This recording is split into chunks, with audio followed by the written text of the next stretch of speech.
Hello and welcome to New Filmmakers Los Angeles in partnership with Movie Maker magazine. My name is Danny DeLillo and we're here at the Star Park Center and I'm here with Roberto with his movie, All the Pretty Things. Let's take a look at the clip.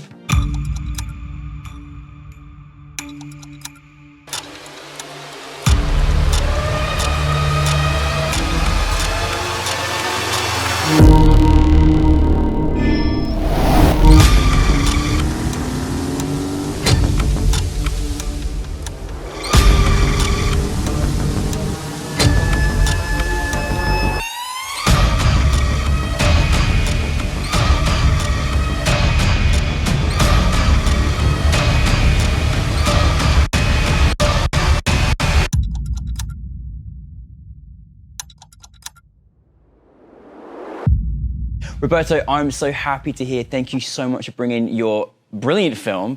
For those that haven't seen it, tell us a brief synopsis. It's really a love letter to Hollywood and Los Angeles, and it's my concept of if Hollywood was a person and they had an Instagram feed, what would it look like? What would it seem like if it came alive? It was so nice, like obviously being here in Los Angeles, I was like, oh, this city is so fantastic. Like it really was a fantastic testament, but your style was just amazing. Like I was so into it. Where did the inspiration come for you deciding to make this project? I wanted to have kind of like a spy versus spy 60, 70 with zooms and kind of fun and cheeky vibe to it because when I think of LA, like that's the LA I think about, you know? Yeah. And that I like. So we had a great track by Berger that kind of gave me that essence of 60s poppy, feel to it. So I wanted to incorporate that into the style of the film and how it looked, obviously. And I'm glad you saw that. No, most definitely. And I love, all of the actors that you had in there as well, like just all had such a uniqueness about them. Yeah. But like, how do you, like as a director, how do you go about telling your actors like how to be and how to work, because this was a very different kind of, it was no verbal, and it was, they had to be a certain way, and they all just gave us this brilliant performance visually. I appreciate that, and they will too. This was a really special project because working in advertising as a filmmaker, we're always trying to mix art and commerce, and in my mind, I hate product placement. I hate when James Bond flashes his watch, or you watch a music video on a Nokia phone. Like that has nothing to do with anything. Yeah. So it was my way of like, how do we make product character as well? So for the actors, actually, no one in the film is an actor. These are real people. They're dancers. They're F&B directors of major hotels. They're photographers. So I didn't want to use actors at all because I wanted it to seem what Instagram was, which was just people advertising themselves. Yeah. So I put them basically all on the same playing field. I used the language of product, which is no language. It's just whatever they're doing. So that's why it's silent and has a more of a music video feel to it. So I wanted to see if you could put all these things together and equalize the playing field, if you could merge the concept between a film and a branded film. And if you could, depending on how you look at it, you're watching a film or you're watching a commercial. Yeah.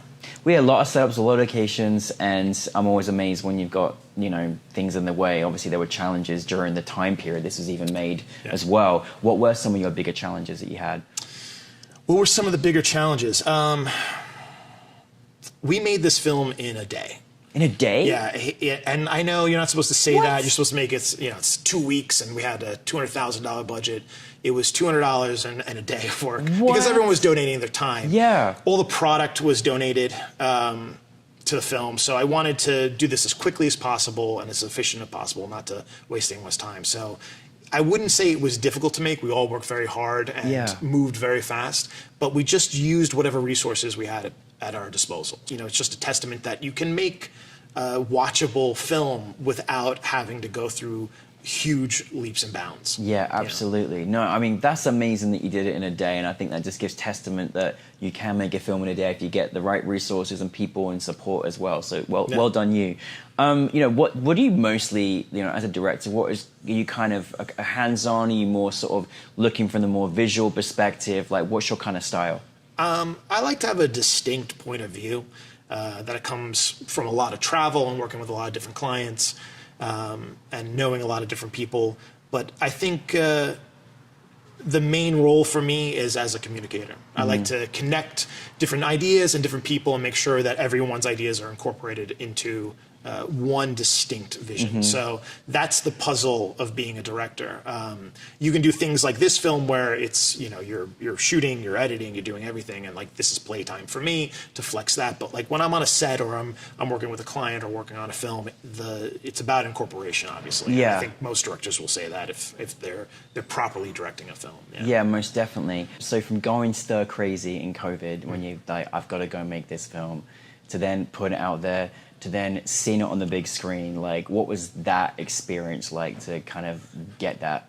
It's great. COVID was tough for everyone, you know, regardless of what you did or if you succeeded in it and flourished or if it hit you hard. It was just a change, not even a change of pace, it was a complete derailment for everyone, which was very interesting, especially as a filmmaker. So to see this, even though it took a day to shoot, it took, you know, weeks to edit and put it together and sound design. And that gave me something to work on in a time when there was nothing else happening. So, you know, making something in a time when no one's calling and no one's able to put things together was great. And then to see it, you know, come to life after when life's getting back to normal and to see other people's work that they worked on during the same amount of time, it's really cool to see creativity thrive in the most, you know, barren places possible. So it was great. It makes me feel good that I think humanity will always come through on the other side, and you know, art is a good indication that if that can happen, then anything can happen.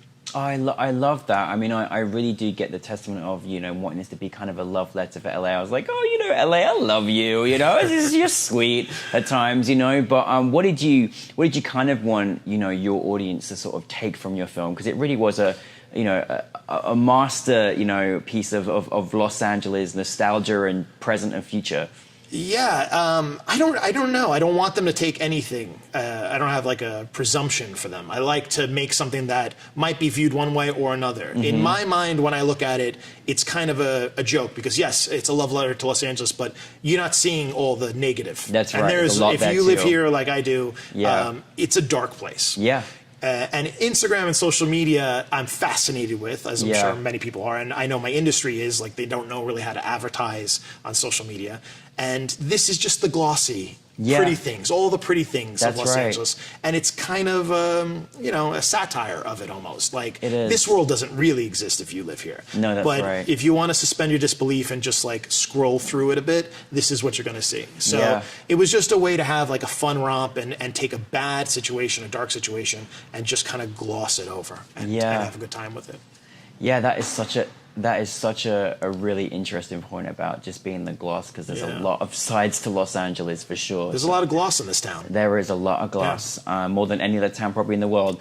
Well, what is next for you, Roberto?